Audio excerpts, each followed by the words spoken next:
O público para quem Jesus falava, para o qual o Senhor pronunciava a palavra, era um arquétipo do público que recebe o Evangelho até os dias de hoje. Diz o Dr. Tim Keller, pastor presbiteriano em Nova York, que geração após geração, estes ouvintes estão presentes, são os mesmos, de modo que o texto é também um paradigma. Ali, Jesus conta 3 parábolas. As 3 têm o mesmo objetivo. E os ouvintes são, diz a Bíblia, publicanos, que eram a palavra que aglomerava no mesmo grupo todos aqueles que não eram religiosos. Publicanos eram os cobradores de impostos daqueles dias, eram pessoas rejeitadas. Publicanos eram aqueles deixados à margem da religiosidade oficial, da religião oficial. Publicanos eram aqueles considerados indignos nas avaliações humanas. Publicanos eram todos aqueles que não estavam enquadrados na formatação da espiritualidade daqueles dias, pelo menos da oficial. E o outro grupo, diz Lucas, eram os religiosos, fariseus, escribas e outros que compunham o leque das expressões do judaísmo naqueles dias. Por exemplo, ali deviam estar os saduceus, que eram os liberais da época, não acreditavam em espírito, não acreditavam em ressurreição, não acreditavam em anjos, e ali estavam. Ali estavam os escribas, diz Lucas, que eram os responsáveis pela manutenção e pela interpretação das Escrituras, o que chamamos de hermenêutica bíblica. E ali estavam os fariseus, o grupo mais rígido, mais radical, que formatava a religiosidade, criando verdadeiras prisões existenciais, onde a liberdade de expressão da fé era abominada, onde os corredores das confissões eram estabelecidos e eram extremamente estreitos, onde você estava preso, absolutamente preso, dentro das regras impostas pela própria sinagoga, e este era o auditório ao qual Jesus falava. E o Senhor Jesus, então, de certa forma, impacta, choca, porque vem quebrando arquétipos, explodindo ou implodindo, melhor dizendo, paradigmas, detonando modelos, porque nas 3 histórias que ele conta, em todas elas, a estrutura estratificada, hipócrita, de imagem, de coreografia, de aparência, de fachada, de desempenho, de performance, de show, da religiosidade vigente, é absolutamente detonada e reduzida a nada.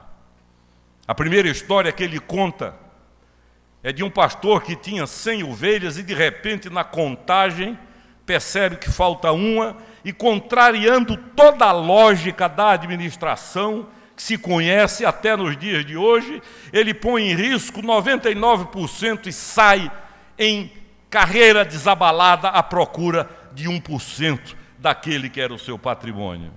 E diz a Bíblia que quando ele localiza a ovelha ferida, partida, caíra num abismo, ele a põe nos ombros, traz de volta, e a ênfase do texto é que voltou cheio de júbilo e de alegria.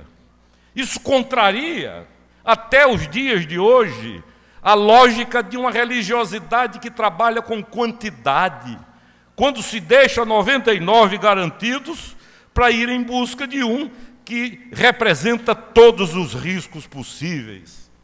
A segunda parábola que ele conta, e Jesus usava muito o recurso das parábolas, porque ele gostava que a mente da pessoa trabalhasse. Para ele, fé não era algo imposto, não era algo injetado, não era como se fosse um chip que se coloca na pessoa e ela dali para frente começa a ter gestos, performance, comportamento e às vezes só comportamento de religioso. O que ele gostava e amava era que o ouvinte fosse caminhando dentro da lógica apresentada por ele e de repente chegasse à conclusão sadia de que o que ele dizia era a verdade, tão somente a verdade, e representava a libertação. Ele fala então de uma mulher pobre que arruma a casa e perde uma dracma. Dracma, até hoje, é a moeda grega. Se você for à Grécia, você vai conhecer a dracma. Agora o euro anda por lá, sai, não sai, enfim. Mas a moeda grega é a dracma. E ela perde uma dracma, que era apenas e simplesmente, tão somente, a moeda de menor valor na economia e no sistema financeiro daqueles dias. E a Bíblia, ironicamente, diz que ela revira a casa, mexe com a casa, tira as coisas do lugar para procurar uma dracma. E diz o texto de Jesus que quando ela localiza, quando ela acha, ela dá uma festa, ela chama as amigas, há um júbilo muito grande e contraria, talvez tenha gasto mais com a festa do que a dracma que ela achou, talvez não, certamente. E a terceira parábola que ele conta a esse grupo, vejam bem, de fariseus, saduceus, escribas, religiosos formatados, pedrados, gente da regra, do julgamento, da aparência, sem conteúdo. Ele conta a terceira parábola e ele diz que um pai tinha 2 filhos. E o mais novo, e era um homem rico, de muitas posses, o mais novo ainda, na juventude, é daquele tipo que fica olhando o mundo. Eu ainda tenho 2 adolescentes em casa. Um é caseiro, gosta de estar junto, mas o outro, já com 17 anos, vez por outra eu o vejo na varanda olhando o infinito. E eu digo para Carmen, olha, é a voz do mundo chamando. Os olhos já estão mais para lá do que para cá. A mente já voa. Os projetos, os planos já gestaram a mente, já engravidaram o coração. E esse menino da parábola, jovem, um dia chama o pai e diz, olha, cansei. Essa rotina, essa mesmice, todo dia a mesma coisa, é começo, meio e fim, eu não aguento mais, eu tenho sede de algo novo, de desafios, de aventura. Faça o seguinte, veja qual a parte que me cabe disso tudo, dê-me a minha parte, e diz a Bíblia que isso é feito e ele parte para uma terra distante. Lá, o texto é claro, os primeiros dias, semanas ou meses, não há precisão bíblica, ele é cercado por amigos. Amigos, amigos e amigos. Mas à medida que vai gastando, consumindo, e o dinheiro vai acabando, os amigos vão rareando. Porque não eram amigos dele, eram amigos do que ele tinha. Eram amigos do que ele possuía. E só depois, quando nada mais existe, só lhe resta a dor e a sujeira, e diz a Bíblia que ele suplica aos donos da terra para comer das bolotas que os porcos comiam. E se isso para nós é chocante, para um judeu é muito mais chocante. E é só nesse estágio de dor, de agonia, que a ficha cai, como se diz popularmente, que a memória acorda. E ele começa a lembrar dos dias vividos na casa do pai e diz o seguinte, na casa de meu pai eu tinha tudo com fartura, nada me faltava. Agora aqui estou, ali estava sujo, sem amigos, solitário, desprezado, imundo, com uma nostalgia indescritível. E então ele toma a decisão da sua vida. Decisão é uma palavra que vem de cisão, de ruptura. Decidir é cindir. Você jamais decidirá sem romper com alguém ou com algo, com uma situação, com um estado de coisas, com um establishment. Decidir é romper, rasgar. E ele então toma a decisão: levantar-me-ei, irei ter com meu pai e lhe direi: Pai, pequei contra o céu e diante de ti, já não sou digno de ser chamado teu filho, trata-me ao menos como um dos teus jornaleiros. Jornaleiros não tem nada a ver com jornal, isso não existia.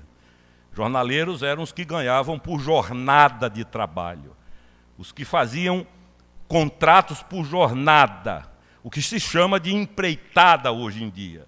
Era isso que acontecia. E ele então levanta-se e vai.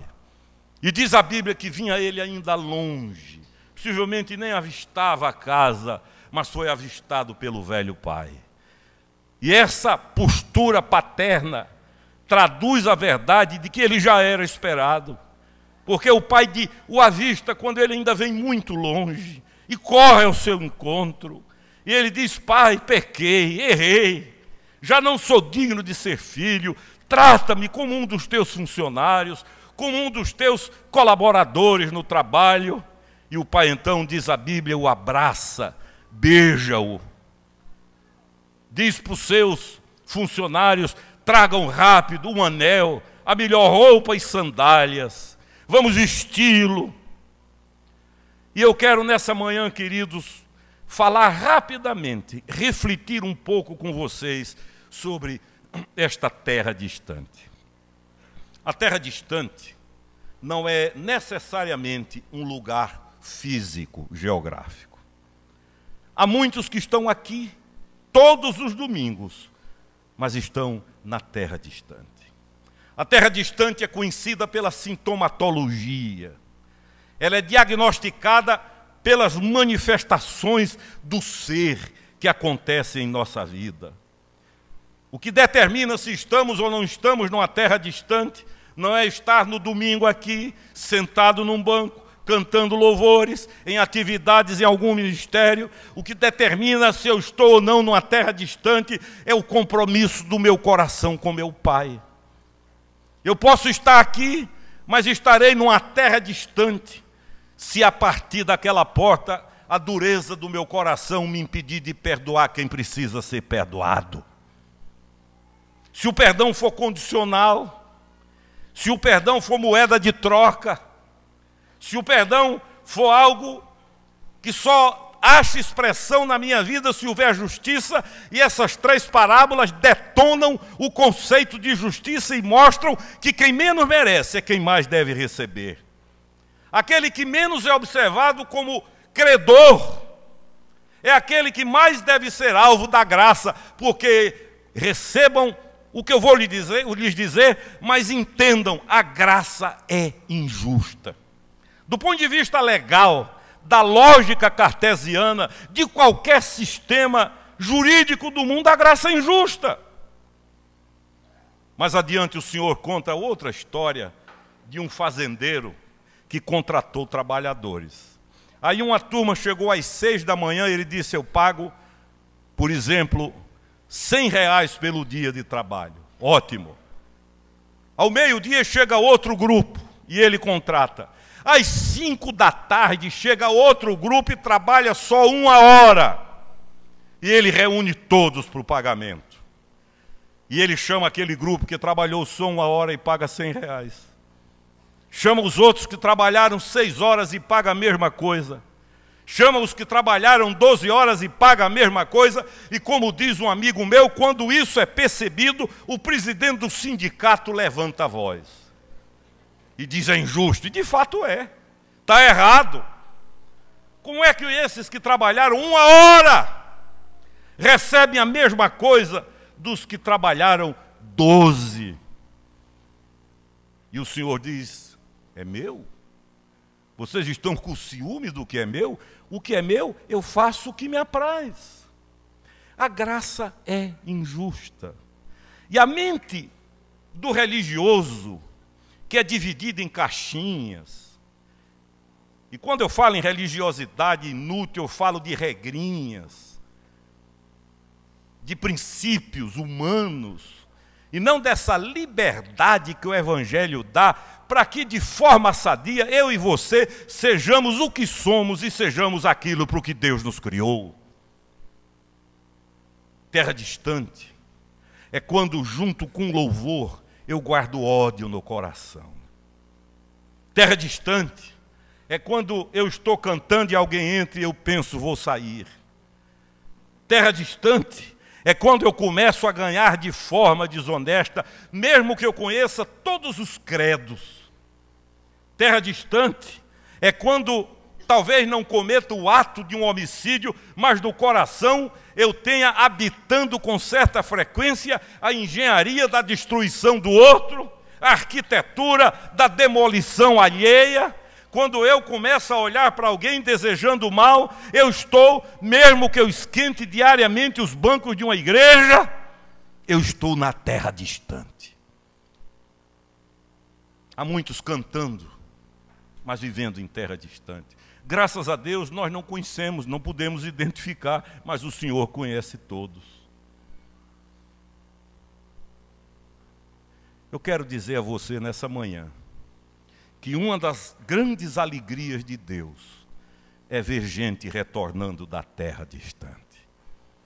O menino volta. Agora você imagine como chega uma pessoa que caminhou a pé uma distância considerável, sob o sol, nas estradas poeirentas que até hoje lá estão, carregado de culpa, com a mente esmagada pelo remorso, setas flamejantes de acusação. Freud disse que a culpa é o problema básico do ser humano, principalmente quando ela não é identificada na origem, quando a pessoa começa a descer pelo ralo, permita-me essa expressão, achatada por uma culpa cuja razão ela não sabe. E esse menino vem nesse estado, remoendo, lembrando, esmagado pelas memórias da rebeldia, do abandono, da fuga, da opção, da escolha errada, dos dias de sofrimento, dos amigos que se foram, das ilusões, das miragens que ele viveu e nas quais confiou. Mas diz a Bíblia que ele ainda via longe, quando o pai o avistou, e correndo o abraçou e beijou. Eu acho isso extraordinário, porque se fosse como a igreja em geral é hoje, o pai iria dizer assim, pigarrear, logo para demonstrar autoridade. O indivíduo já vem quebrado. E a primeira coisa ia ser a seguinte: explique tudo. Como é que você me aprontou essa? Antes que a gente converse, vá logo explicando. E para beijar e abraçar, ia dizer, tome um banho. Quando estiver limpo, venha, que eu lhe beijo e lhe abraço. O que o Evangelho mostra é o oposto. O indivíduo ainda está longe, não é uma distância geográfica, é existencial, é de alma. Ainda não é recebido por todos, mas o pai já vê, lá vem ele. Corre. E diz o texto que esse menino chega, e como eu disse a vocês, suado, certamente, sujo, imundo, vem de uma pocilga, estava se alimentando de alimento de porcos, mas o pai corre e o abraça e o beija do jeito que está, do jeito que vem e do jeito que chega. E nós precisamos aprender a acolher os que foram destruídos pela vida para restaurá-los, estejam como estiverem. Eu gosto do texto grego, que é o original, porque a Bíblia diz que o pai o cobriu de beijos, e a palavra grega usada é a mesma para lepra, isso é dos pés à cabeça. E mais, o texto original diz que esses beijos vieram das vísceras, das entranhas. Não foi um beijo cosmético, não foi esse beijinho que se vê hoje em dia, que às vezes é dado com uma série de protocolos inexplicáveis. O pai o cobre, diz o texto, o cobre, o menino é coberto. Há mais alegria em quem recebe do que em quem volta. E quando ele começa a explicar-se, o pai dispensa as explicações, a alegria do retorno dispensa qualquer explicação e diz: primeiro, tragam o anel. É como se ele dissesse: meu filho, esse anel é a prova de que eu nunca esqueci você, de que eu nunca deixei de ser seu pai e nem você deixou de ser meu filho. Esse anel é a evidência de que a nossa aliança continua, de que o compromisso é o mesmo. Esse anel significa que você não perdeu nada, você está restaurado, recolocado no lugar de onde nunca deveria ter saído. E disse: tragam roupas, tragam a melhor roupa. E não era grife, porque o que o texto fala de melhor roupa são as vestes que vestem o indivíduo do ponto de vista espiritual, emocional, moral, físico. E com estas roupas ele está dizendo: os seus atos estão esquecidos, você está coberto, a nudez dos seus erros ficou para trás. Você não precisa mais andar envergonhado, você não precisa mais andar de cabeça baixa, você está vestido. Eu visto você outra vez. E manda que tragam sandálias e calcem o menino. E com isso ele está dizendo: pode caminhar pela vida, nenhum espinho vai mais furar teus pés, o calor das estradas não irá incomodá-lo, você outra vez está restaurado com o anel da aliança, do compromisso, você está restaurado com as vestes que seu pai lhe deu, você está restaurado e reposto com sandálias que lhe permitirão caminhar na vida em paz. E aí dá ordem: preparem um novilho cevado e preparem a festa. Hoje tem hora para começar, mas não tem para terminar. Porque esse meu filho estava morto e reviveu, estava perdido e foi achado. Há um hino da minha infância, cuja letra diz: ó que belos hinos, hoje lá nos céus. Já do mundo o filho mal voltou. Vede no caminho o pai abraçar esse filho que ele tanto amou. Glória, glória, os anjos cantam lá. Glória, glória, as harpas tocam já. E vai cantando o retorno do filho. Há uma história muito bonita de que um tempo na Índia, um jovem viveu esse desejo de aventura e abandonou o lar e foi embora. Depois de algum tempo viveu essas mesmas experiências e descobriu pela via da dor que não havia lugar melhor do que a casa do pai. E ele começa a alimentar o desejo da volta. Mas uma dúvida lhe consome a mente: será que papai me recebe? Depois do que eu aprontei, depois do que eu fiz, depois de todas as coisas que eu realizei erradas, será que ele ainda me recebe? E junto à casa, na zona rural, passava a ferrovia. E ele teve uma ideia, e havia uma grande árvore ao lado da casa. E ele disse numa carta ao pai que estava voltando, e disse: eu quero te pedir uma coisa. Eu sei que na última curva, antes da nossa casa, o trem passa junto a uma grande árvore. Eu não quero incomodá-lo, pai, mas se o senhor me recebe, coloque um lenço num dos galhos, um lenço branco. E este lenço será para mim a mensagem de que eu sou bem-vindo, apesar de tudo. E a viagem é tormento para ele. A agonia, a expectativa: será que eu vou ser recebido? Será que o lenço vai estar tremulando? Será que depois de tudo ele ainda me abre os braços?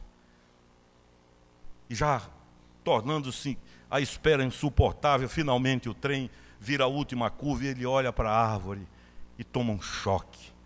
Não havia um lenço, mas o velho pai havia pendurado em todos os galhos lençóis brancos enormes. A relação com Deus é assim, queridos. Por alguma razão que a mente humana não decodifica, Deus nos quer junto dele, apesar de nós. Esta semana eu estava lendo um texto e lembrando, em 1986, eu fui a Londres com um amigo visitar o Dr. John Stott e convidá-lo para vir ao Brasil, o que acabou acontecendo. E no gabinete dele, no terceiro andar de um prédio atrás da sua igreja, na Oxford Street, em Londres, eu olhava aquela figura, eu ainda muito novo, me sentindo assim meio anestesiado, como se estivesse diante do apóstolo Paulo, e ele nos disse o seguinte: não consigo ler, disse o Dr. Stott, o capítulo 4 da segunda carta de Paulo a Timóteo sem chorar, e chorar muito. E olhou para nós dois e disse: só se eu tivesse um coração de pedra. Há textos na Bíblia que mexem assim comigo. Há textos na Bíblia que falam de tal forma ao meu coração que eu também desmonto. Essa semana eu li um de Isaías, profetizando, e o cumprimento está em Mateus. Jesus morava em Nazaré, nos contrafortes da Galileia, região alta, bonita, um ar limpo até hoje. Quando ele recebe a notícia da morte de João Batista, e aquilo é como uma mensagem codificada, e ele então, diz a Bíblia, imediatamente deixa Nazaré e desce para a Galileia, para a região de Tiberíades. E a Bíblia diz: para cumprir-se o que foi dito por Isaías, terra de Zebulon, terra de Naftali, Galileia dos gentios, além do mar, o povo que jazia em grandes trevas viu a luz. Queridos, a palavra Galileia vem da língua aramaica Galil e significa círculo, como mandala. É exatamente o paralelo, círculo de sincretismo e misticismo. Ali estavam todas as expressões de paganismo. Os maiores casos de possessão foram encontrados em Galileia, Cafarnaum, Tiberíades. Mais adiante, ao redor do próprio mar, Magdala. Terra de ninguém, lixeira social e espiritual. Tanto que os religiosos diziam: nunca levantou-se um profeta na Galileia. Outro disse: pode alguma coisa boa vir de lá? Era o fim do mundo. Quando eu era menino, criança, eu via alguns homens rudes do interior usarem a expressão: vá para os confins de Zabulon ou Zebulon. Isso é um lugar que ninguém sabe onde é. Confins de Zebulon é o endereço perdido, é o abandono total, era lugar dos descartados, dos rejeitados, dos abandonados, dos esquecidos. Era tão terrível que a expressão não era viver, era usada como para jazigo. Os que ali jaziam estavam vivos, mas tão somente havia uma chance, que era a morte. Estigmatizados, tatuados, marcados, rejeitados, desprezados. Gente que foi deixada à margem do caminho por gente que amou, mas que um dia jogou, largou. Gente que um dia pensou achar amparo no braço que tempos depois o jogou à margem. Gente que ninguém queria. Ironicamente, são as santas ironias de Deus. Jesus começa por lá. Vai onde ninguém vai. Abraça os inabraçáveis, toca os intocáveis. Arrependei-vos, diz ele, mudem esse estilo de vida, porque o reino de Deus chegou. O reino de Deus está próximo. E esta palavra próximo no original não significa proximidade do ponto de vista de tempo. A viagem está próxima. As férias estão próximas. Esta palavra na língua grega significa distância. Acabou a distância. O reino chegou.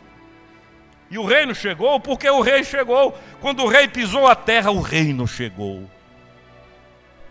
E aí, os que viviam na terra de ninguém viram o sol nascer. Uma Madalena prostituída, possuída por 7 psiquismos malignos, aproxima-se dele, residente da terra de ninguém, do desprezo, é recebida e abraçada. Uma Ciro-fenícia estrangeira, marginalizada e rejeitada, chega naquela esquina final do mundo e é recebida. O que eu quero dizer a você, concluindo nessa manhã, seja qual for a sua terra de ninguém, seja qual for a sua terra distante, ainda que você olhe para mim e diga: bispo, eu não estou vivendo, eu vivo num jazigo. A única esperança que eu tenho é o fim. Eu sou um somatório de desilusões. Eu vivi de miragens. O braço que eu escolhi para me segurar e proteger me largou à beira da estrada.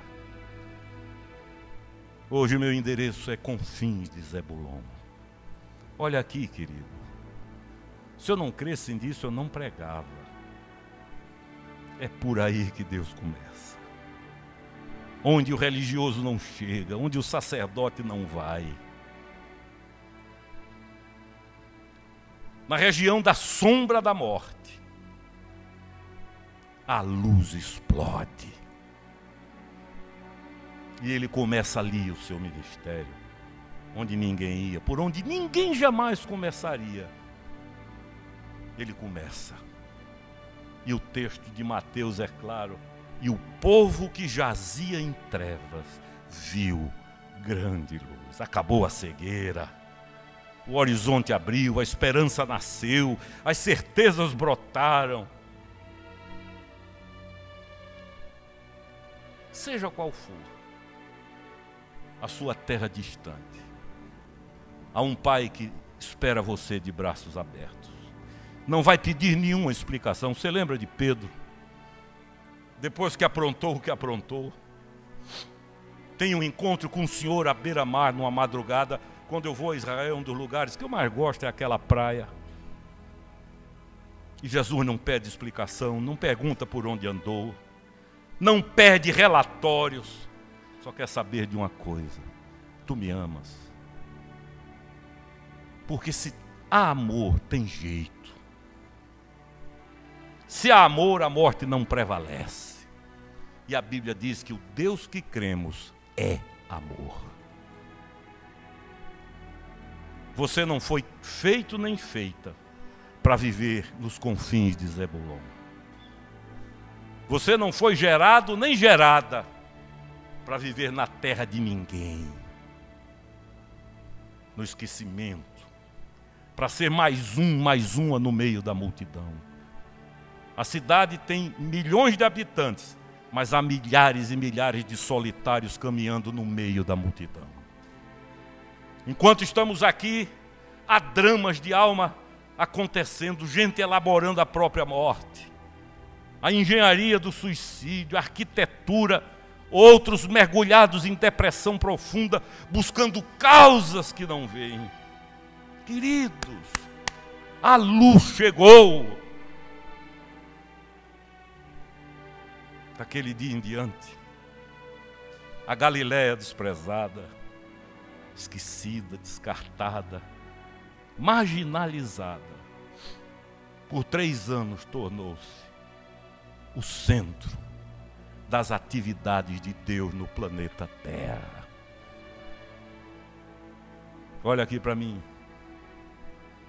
Comece a voltar.